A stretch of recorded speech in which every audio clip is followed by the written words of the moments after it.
houve essa judicialização do acordo. Ou seja, esse acordo ele está sob análise jurídica lá do Parlamento Europeu, enfim, do Judiciário. Então, a União Europeia pode avançar com o trâmite no Parlamento? Pode, mas é uma decisão política. Então, nesse momento, está parado. Nós, em contrapartida, a estratégia dos países do Mercosul foi acelerar a nossa internalização do legislativo. Então, hoje, inclusive, recebi hoje, que já está na Câmara dos Deputados, né, e vai ser votado muito rapidamente esse projeto de lei. Justamente é um compromisso que o Brasil tem com os outros países do Mercosul para dar celeridade. Então, precisa internalizar no nosso poder legislativo, precisa ser aprovado pela Câmara dos Deputados, pelo Senado e sancionado pelo presidente. Isso tem que acontecer com os demais países do Mercosul também.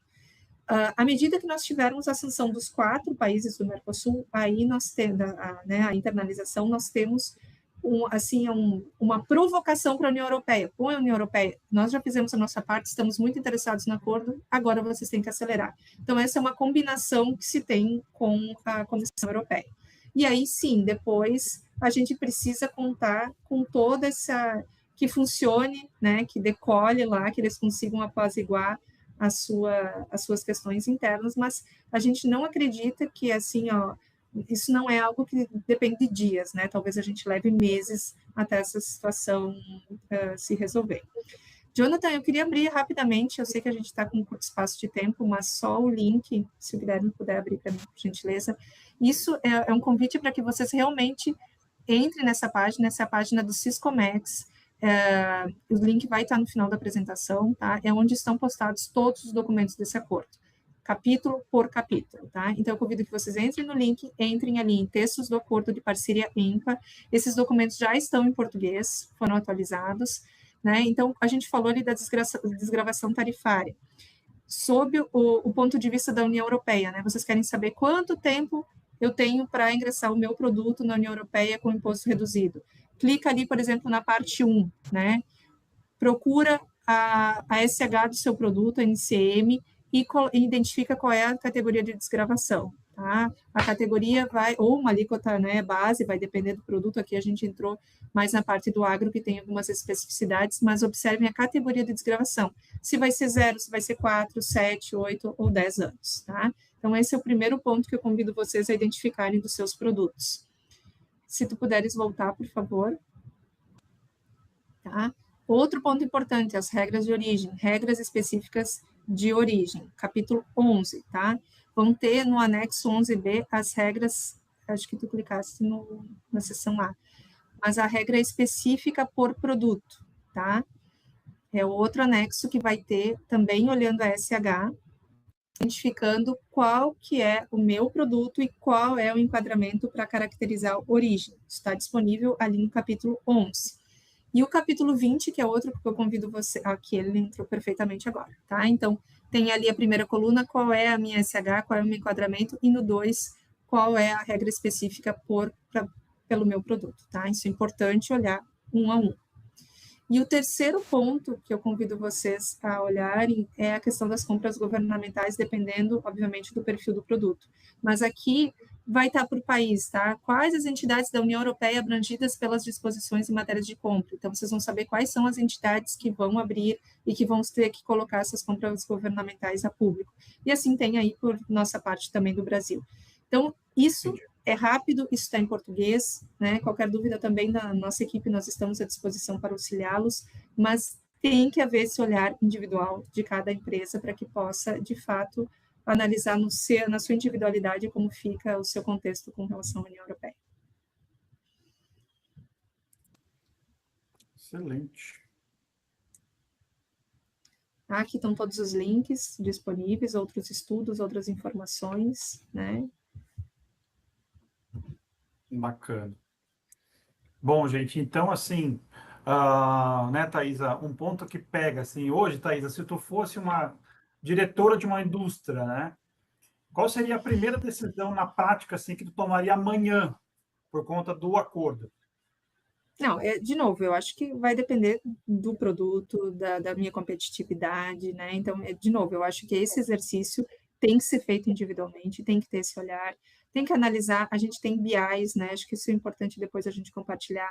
O BI hoje, que é uma ferramenta gratuita aqui que nós disponibilizamos para olhar por produto, como é que está a minha relação comercial com os países, né? Isso é muito importante olhar sob o ponto de vista hoje dos dados que estão gratuitos, disponíveis da relação comercial. Isso é muito importante a gente analisar para onde que o meu produto está sendo exportado, né? Enfim, tem várias, a Fiergs, mas outras instituições, outras empresas também fazem estudos de mercado aprofundado. Eu acho que são ferramentas que são importantes para tomadas de decisão, né? Então, olhar isso e avaliar. Bom, eu sou mais ofensivo, eu sou mais defensivo, onde é que estão as minhas oportunidades?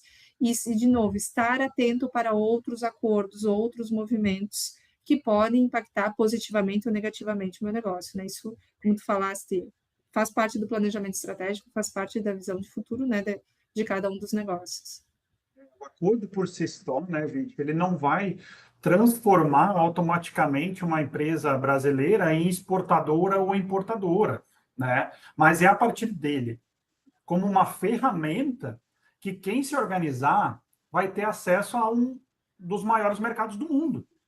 E quem não se organizar vai continuar restrito, talvez, a uma região, ao mercado interno em si, mas vai competir com quem desbrava novos mercados, podemos dizer assim, há mais de 500 anos. Né? Então, gente, o acordo, de fato, ele não começa quando ele entra em vigor, né, de forma jurídica, né, juridicamente falando. Ele começa quando a empresa decide, de fato, se preparar operacionalmente, né, para entrar nesse contexto e reconhece o quanto relevante ele é também, né, para a sustentabilidade, muitas vezes, do negócio. Legal. Bem bacana, gente, né? Então, essa foi aí os principais pontos que a gente resolveu trazer hoje na live, né? Eu vou resumir, né, e trazer algumas perguntas que a gente tem recebido nos últimos tempos, assim, já dá alguma resposta de imediato. Agora é a hora onde dá para trazer, sim, algumas perguntas, gente, dá para interagir com a gente aqui na live, né, trazendo perguntas para a gente também, para a gente tentar responder nesses poucos minutos ainda. Mas um ponto que me perguntaram esses tempos, né, Thaisa? O acordo, ele vai favorecer mais grandes empresas ou médias empresas, pequenas empresas? E o que eu vejo, né, do meu ponto de vista? No curto prazo, o acordo ele favorece as empresas maiores, ele favorece as empresas mais grandes, né, as grandes em si. Mas no médio prazo, ele já vai favorecer as médias empresas que estão preparadas ou se preparando, no caso, para esse novo contexto. Né? Então, ele vai exigir toda uma parte documental, regulatória. A empresa automaticamente ela cresce, ela evolui com isso, né? Uhum. Então a empresa ela gera estrutura, ganha competitividade, né? Vai se organizando e vai se tornando uma exportadora, uma importadora também, né? Vai entrando nesse contexto como um todo. Uma outra pergunta que eu ouvi, Thaisa, foi: tá, mas nesse contexto, né, de zero tarifa e tudo mais, o drawback perde relevância com o acordo? Gente, o drawback ele não perde relevância, ele só muda de função. O acordo ele reduz a tarifa na entrada na Europa, por exemplo, né? E o drawback ele reduz o custo de produzir no Brasil. Ou seja, o acordo ele melhora a receita e o drawback melhora a margem em si. Então, na prática, gente, as empresas mais competitivas vão ser aquelas que conseguirem combinar os dois. A origem preferencial mais o drawback.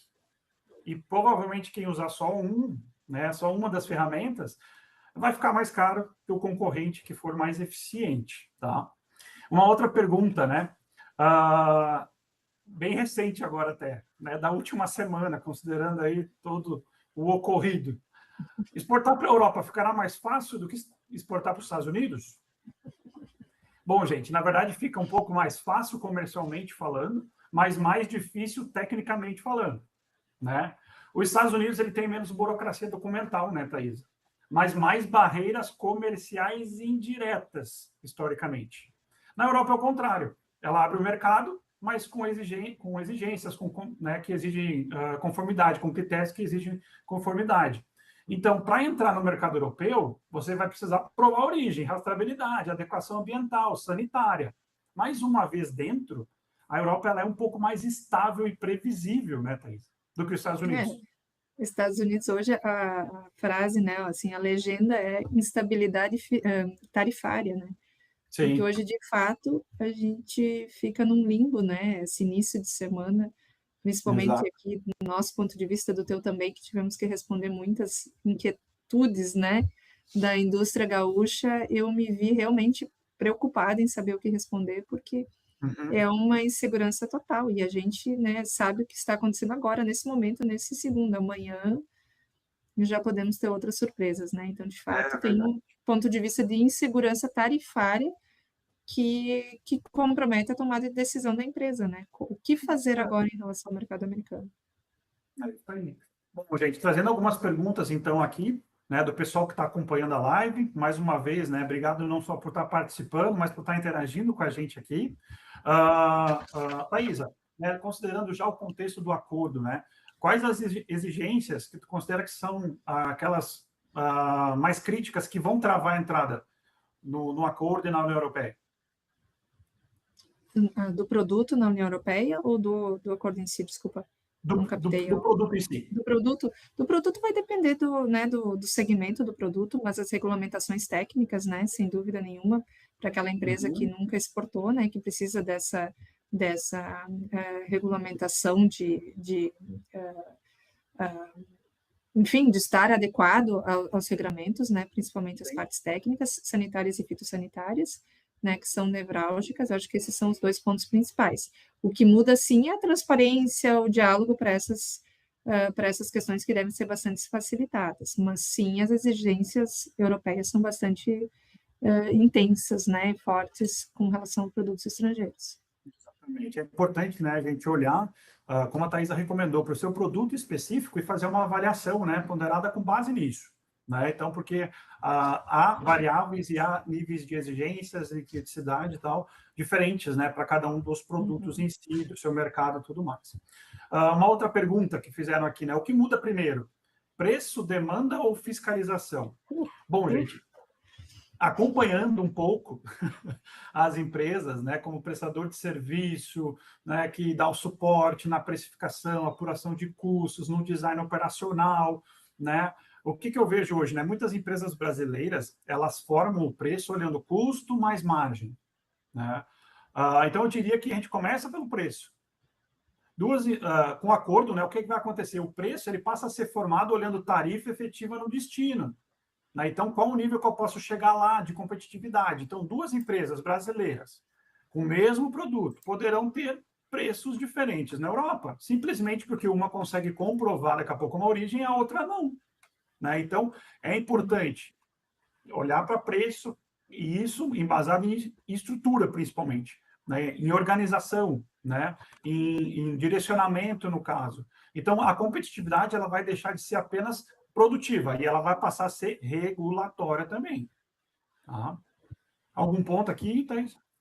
Não, é justamente isso, né? Então a gente vai, acho que concordo plenamente contigo, mas sem dúvida o preço, porque vai ser determinado pela questão da redução tarifária, né? Que aí mas as outras questões aí são mais qualitativas e específicas e vão acontecer conforme a relação comercial com aquele importador. Exatamente. Bom, gente, era isso por hoje. Thaís, eu quero te agradecer mais uma vez, né, por todos os Imagina, é um detalhes, prazer. todos os esclarecimentos que você trouxe hoje para a gente. A live vai ficar gravada, né? Então o pessoal também vai poder acessar ela com mais tempo, olhar com mais calma, verificar os sites, no caso que a gente recomendou também, anotar algumas recomendações e tratar, né, de colocar alguns planos de ação. Né? A gente já está com o link aí na página para baixar a apresentação, que ela já vai estar disponível. Né? Então, Thaisa, obrigado mais uma vez. Foi um privilégio aqui estar contigo hoje e ter a possibilidade de ter toda essa aula aí sobre o acordo Mercosul-União Europeia. Perfeito, o prazer foi meu e também continuo à disposição, né, Jonathan, tanto de vocês, agradeço novamente o convite, mas de todas as empresas que estão nos assistindo, né, estamos à disposição para auxiliar em qualquer interpretação, enfim, entendimento que não tenha ficado claro e que a gente possa aprofundar com mais atenção aí no futuro. Obrigada. Perfeito. E a última mensagem, então, gente, né? O que fica é que o acordo ele não começa, gente, quando ele for entrar em vigor. Ele começa quando a empresa se propõe e decide se preparar para ele, né? E nesse sentido, é como a gente falou, né, alguns minutos atrás, ele é uma escada, né? Então é importante se preparar o quanto antes para, degrau a degrau, a gente já está lá dentro, né, buscando a confiabilidade, a reputação, a credibilidade que o mercado europeu vai exigir da gente. Obrigado, gente. Valeu e boa noite para todo mundo. Obrigada. Tchau, tchau.